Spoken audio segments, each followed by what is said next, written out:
दोस्तों नमस्कार। आज हम लोग एक ऐसी घटना के बारे में बात कर रहे हैं जिसका परिणाम इस देश के विभाजन के रूप में हुआ है और दुख इस बात का है कि ऐसी समस्याएं आज भी घटित हो रही हैं और इनको ध्यान क्यों नहीं दिया जा रहा है। और श्रोतागण, हमारी आवाज़ को सुनने वाले, आपको भी बताना होगा क्या ये गलत है या सही हो रहा है। दोस्तों, हम बात करते हैं 1926 के दौर में, जब इस देश में अंग्रेज़ों की हुकूमत थी। एक तरफ मुस्लिम संगठन इस बात से परेशान था कि कहीं इस देश को आज़ादी मिले तो उन्हें इस देश का दोयम दर्जा ना मिल जाए, दोयम दर्जे के रूप में ना जीना पड़े और सत्ता हिंदुओं के हाथ में आ जाए। ठीक उसी तरीके से हिंदूवादी जो संगठन थे वो इस बात से चिंतित थे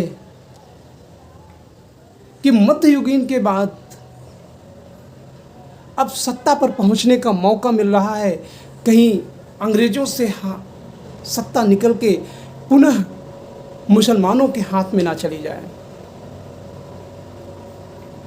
ऐसी व्यवस्था कसमकश दोनों संगठनों के अंदर थी।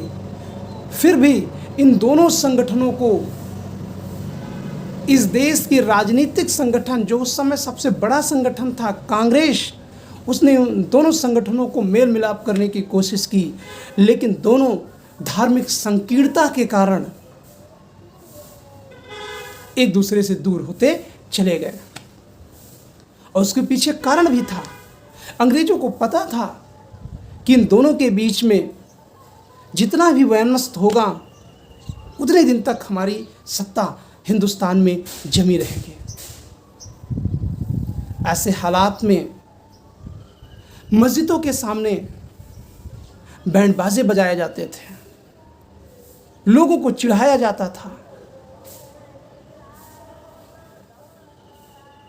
मोतीलाल नेहरू ने बंगाल में एक लंबे समय तक सांप्रदायिक सौहार्द के रूप में काम किया था, लेकिन हिंदू मुस्लिम के जो अतिवादी संगठन थे, संकीर्ण विचारधारा के लोग थे, इन लोगों ने वहाँ पर दंगे फसाद के रूप में कन्वर्ट कर दिया। सैकड़ों दंगे हुए बंगाल में, पूरे भारत में, और पूरी तरीके से जो व्यवस्था थी अस्त व्यस्त हो गई। और वही संकीर्णता आगे चलकर देश विभाजन के रूप में हमें देखने को मिलते हैं। जाहिर सी बात है, न हिंदू मुसलमानों पर भरोसा कर सकते थे, न मुसलमान हिंदुओं पर भरोसा कर सकते थे। लेकिन इस बीच एक ऐसा प्लेटफॉर्म था जिसका नाम था कांग्रेस, और इस कांग्रेस ने बखूबी एक ऐसी भूमिका निभाई जिसमें वो विभाजन के साथ साथ हिंदू और मुसलमानों के संयुक्त रूप से एक भारत राज्य, भारत देश बनाने में सक्षम हो गए। दुख इस बात की है, ये घटनाएं आज भी घटित हो रही हैं। सरकारें, उस समय तो अंग्रेज थी, लेकिन वर्तमान में सरकारों को इन पर नियंत्रण रखना चाहिए, चाहे वो किसी भी दल की सरकार हो। तो दोस्तों, इस वीडियो को सुनने के बाद